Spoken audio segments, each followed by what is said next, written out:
For example 5, we are going to try to solve this partial fractions questions by using the carve-out method.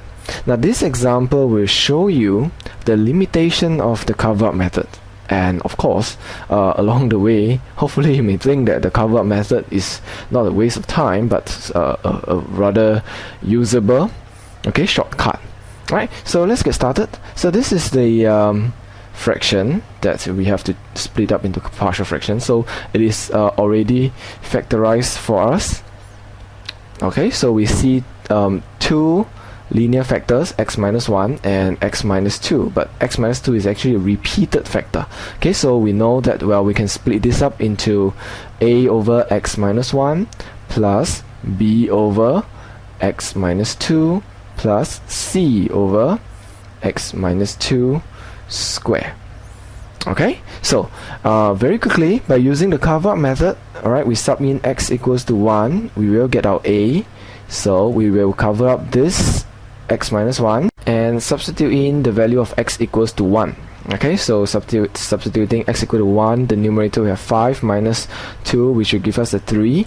Okay, 1 minus 2, which will give me a negative 1. Negative 1 square will give me a positive 1. So it's 3 over 1. So immediately I know that my a is equal to 3. Okay, so next, right, we will take a look at the remaining unknowns, and that will be our b and c. Right, now remember that I said earlier on that the carve-out method can only be applied to the constant, to the fraction with the highest power of the repeated factor. So in this case, the highest power of the repeated factor is a 2. Right, it's being repeated twice, so we can only apply the carve-out method to find c and not b. Okay, then how do we do that? Well, same thing. We are going to cover up this factor, okay, and substitute in x equals to 2. So when we substitute x equals to 2, okay, we will get our c immediately, and we have 2 multiplied with 5, that will give me a 10, 10 minus 2, that will give me an 8, right? So 2 minus 1, and that give me a 1, so this over 1 again, so my c is equal to 8. Okay, now this is where it is important that if you want to use the carve-out method, you have to realize that for repeated factors like this question, okay, you can only apply the carve-out method to c. Alright, so when you substitute in x equals to 2, the value that you get, alright, will be for c and not for b.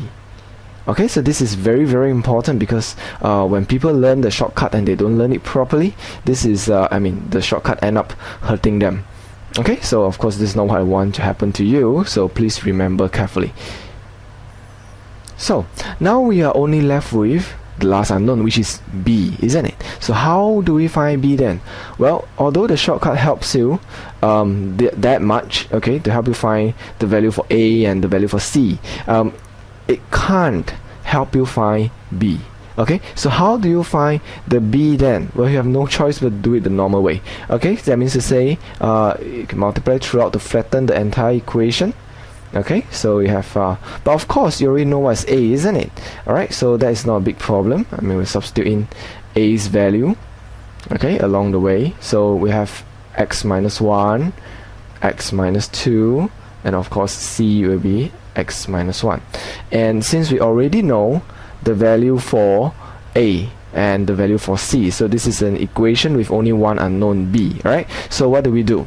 Of course, we can substitute in x equals to 0. Why 0? Well, actually any value you like.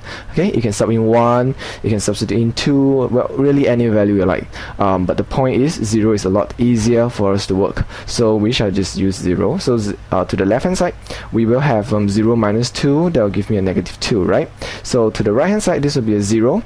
0 minus 2 will give me a negative 2. Negative 2 square will give me a 4. 4 multiplied by a, which happens to be 3. So 4 multiplied by 3, that will give me a 12. Okay? Alright? So when this is a 0, this is a negative 1. Okay, when x is 0, this is negative 2. So negative 1 multiplied by negative 2 will give me a positive 2. Positive 2 multiplied by b, that will give me a 2b. Okay? Here we go. Now, and lastly, when x is 0, we will have 0 minus 1, and that will give me a negative 1. Negative 1 multiplied by c, which happens to be 8. So, of course, that will give me a negative 8.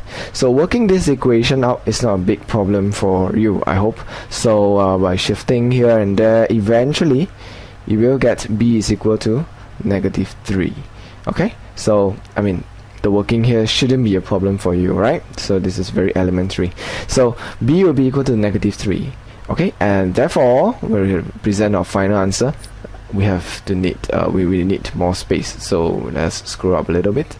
Okay, great. So finally we can say that, okay, this fraction,